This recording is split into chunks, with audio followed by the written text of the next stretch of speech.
Несовершеннолетняя девушка оказалась в больнице после наезда на улице Лобачевского.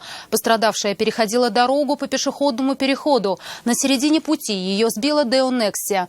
По рассказам очевидцев, автоледи за рулем иномарки даже не тормозила. Как она объяснила свой маневр автоинспекторам, расскажет Айгуль Бадрудинова. Здесь больница. Пока ничего не известно.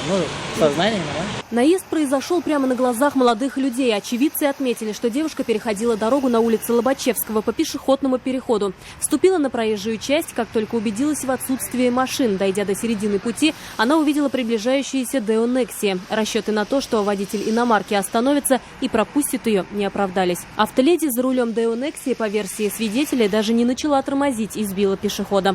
Расскажите, как произошло?